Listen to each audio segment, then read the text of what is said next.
नरसिंह भगवान को पुराणों में भगवान विष्णु का अवतार माना गया है, जो आधे मानव एवं आधे सिंह के रूप में प्रकट होते हैं, जिनका सिर एवं धड़ तो मानव का था लेकिन चेहरा एवं पंजे सिंह की तरह थे। वे भारत में, खासकर दक्षिण भारत में वैष्णव संप्रदाय के लोगों द्वारा एक देवता के रूप में पूजे जाते हैं, जो विपत्ति के समय अपने भक्तों की रक्षा के लिए प्रकट होते हैं। भगवान नरसिंह से जुड़ी हुई एक खास कहानी है जो बताती है कि भगवान नरसिंह की मृत्यु क्यों हुई और कैसे हुई। पर ये जानने से पहले हमारी आपसे प्रार्थना है कि हमारे चैनल को लाइक, शेयर और सब्सक्राइब करें और कमेंट में जय महाकाल जरूर लिखें। दोस्तों, कश्यप नामक ऋषि एवं उनकी पत्नी दिति को 2 पुत्र हुए, जिनमें से एक का नाम हिरण्याक्ष तथा दूसरे का हिरण्यकशिपु था।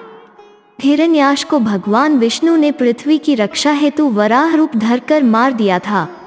अपने भाई की मृत्यु से दुखी और क्रोधित हिरण्यकशिपु ने भाई की मृत्यु का प्रतिशोध लेने के लिए अजेय होने का संकल्प किया। सहस्रों वर्षों तक उसने कठोर तप किया।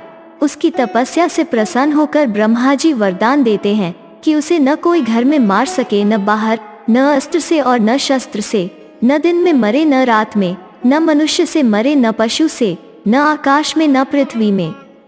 वरदान प्राप्त करके उसने स्वर्ग पर अधिकार कर लिया, लोकपालों को मारकर भगा दिया और स्वतः संपूर्ण लोकों का अधिपति हो गया।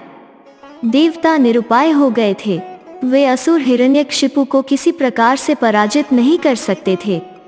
इसके बाद हिरण्यकश्यप ने प्रभु भक्तों पर अत्याचार करना शुरू कर दिया, लेकिन भक्त प्रहलाद के जन्म के बाद हिरण्यकश्यप उसकी भक्ति से भयभीत हो जाता है, उसे मृत्युलोक पहुंचाने के लिए प्रयास करता है। इसके बाद भगवान विष्णु भक्त प्रहलाद की रक्षा के लिए नरसिंह अवतार लेते हैं और हिरण्यकश्यप का वध कर देते हैं। भगवान नरसिंह में वे सभी लक्षण थे जो हिरण्यकश्यप के मृत्यु के वरदान को संतुष्ट करते थे। तो इस प्रकार भगवान ने अपने बल के साथ अपनी बुद्धि का उपयोग कर एक राक्षस से धरती को पाप मुक्त किया और अपने परम भक्त प्रहलाद की रक्षा की।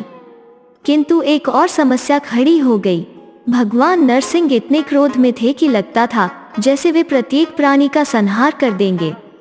यहाँ तक कि स्वयं प्रहलाद भी उनके क्रोध को शांत करने में विफल रहा। सभी देवता भयभीत हो भगवान ब्रह्मा की शरण में गए।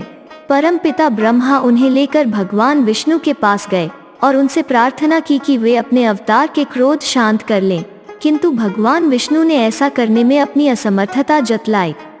भगवान विष्णु ने सबको भगवान शंकर के पास चलने की सलाह दी। उन्होंने कहा कि चूंकि भगवान शंकर उनके आराध्य हैं, इसलिए केवल वही नरसिंह के क्रोध को शांत कर सकते हैं। और कोई उपाय न देखकर सभी भगवान शंकर के पास पहुँचे। देवताओं के साथ स्वयं परम पिता ब्रह्मा और भगवान विष्णु के आग्रह पर भगवान शिव नरसिंह का क्रोध शांत करने उनके समक्ष पहुँचे, किंतु उस समय तक भगवान नरसिंह का क्रोध सारी सीमाओं को पार कर गया था। साक्षात भगवान शंकर को सामने देखकर भी उनका क्रोध शांत नहीं हुआ, बल्कि वे स्वयं भगवान शंकर पर आक्रमण करने दौड़े।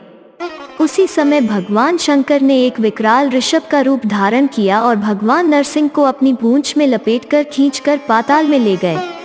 काफी देर तक भगवान शंकर ने भगवान नरसिंह को वैसे ही अपने पूंछ में जकड़ कर रखा। अपनी सारी शक्तियों और प्रयासों के बाद भी भगवान नरसिंह उनकी पकड़ से छूटने में सफल नहीं हो पाए। अंत में शक्तिहीन होकर उन्होंने ऋषभ रूप में भगवान शंकर को पहचाना और तब उनका क्रोध शांत हुआ। इसे देखकर भगवान ब्रह्मा और भगवान विष्णु के आग्रह पर ऋषभ रूपी भगवान शंकर ने उन्हें मुक्त कर दिया।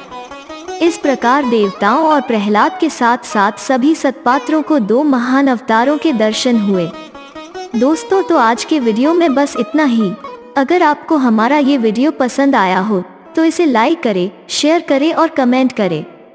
वीडियो देखने के लिए धन्यवाद।